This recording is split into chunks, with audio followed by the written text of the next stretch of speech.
To fight and defeat modern aircraft of the U.S. Air Force, including the B-52, from 1967 to 1972, the SAM-2 missile was improved 5 times.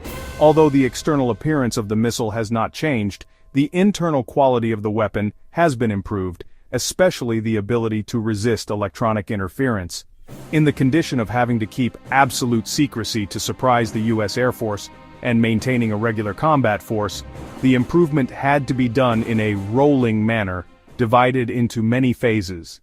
The improvement phases were organized very systematically. The improvement site was organized by us and was chosen in a safe place to avoid detection by enemy aircraft. Soviet experts were in charge of the technical aspects with the direct participation of Vietnamese missile engineers and technicians.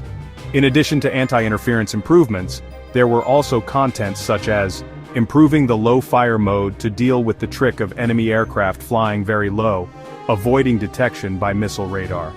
This improvement overcomes the situation when the firing angle is very low, but the missile does not fall to the ground, and if it does not hit the target, it automatically rises to explode high above, without causing damage to the ground. The minimum target destruction distance is shortened, meaning that it can be fired closer.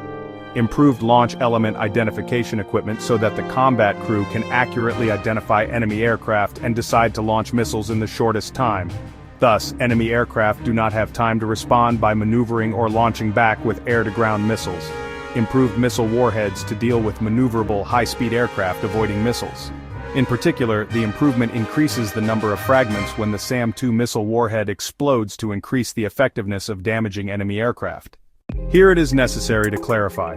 The missile in the SAM-2 complex is a combination of many factors such as precision mechanics, aerodynamics, electronic control. All components of the missile are calculated and tested to ensure optimal and accurate operation. Improvements to the missile warhead were carried out simultaneously with improvements to the launcher, electronic control equipment, and launching techniques. Vietnamese engineers and Soviet experts researched and changed the frequency of the missile track control so that the missile would not be interfered with by the enemy's active and passive electronic countermeasures. Particularly in terms of fighting, when using B-52s to attack, the U.S. Air Force often used a formation of F-4 aircraft flying ahead to release negative interference against radars and missiles fired up. If the missile detonated immediately upon launch, it would encounter negative interference and explode before reaching the B-52. To deal with this trick, we improved the attack with an 11-second delayed detonation, meaning that when the target was 2 to 3 kilometers away, the detonation would be activated so that the missile could reach the B-52 target before exploding. From November 1971 to April 1972 alone, in response to the urgent need to deal with the U.S. Air Force's destructive war against the north of our country, Vietnamese military engineers coordinated with Soviet experts to improve 53 missile equipment sets, nearly 300 launchers and hundreds of missiles, and restore more than 2,700 engine blocks of various types. All details of the improvements were carefully registered with the responsible signature of the person who carried them out. Improvement documents were kept for each set of equipment and kept confidential at the technical agency of the unit.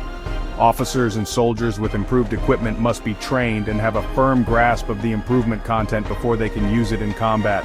Along with the improvement of the SAM-2 missile, the technical agency of the Air Defense, Air Force conducted research to improve the K-860 radar to transmit target elements to the SAM-2 missile.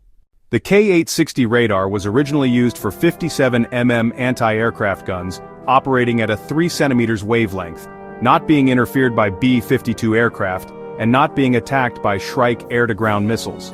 On the other hand, the missile battalions were also equipped with the PA-00 optical sighting system on top of the azimuth antenna of the SAM-2 missile equipment, with a direct observer to assist the control station in detecting enemy aircraft against a background of high-intensity active interference. Thus, the SAM-2 air defense missile in Vietnam during the war only had the above improvements, but there was absolutely no improvement in range, and there was no funny non-technical story that we improved by combining 2 missiles together to increase range, as someone wrote. Because according to the official technical specifications, the SAM-2 missile complex has a range of up to 27 kilometers and a range of up to 35 kilometers. With these specifications, the SAM-2 was more than capable of shooting down the B-52, because this aircraft operating on the Vietnam battlefield Even when attacking Hanoi and Haiphong, only flew at an altitude of 9 to 12 kilometers. In fact, on May 1, 1960, using this type of missile, the Soviet Union shot down a U-2 strategic reconnaissance aircraft of the U.S. Air Force in Sverdlovsk province when it was flying at an altitude of 20 kilometers.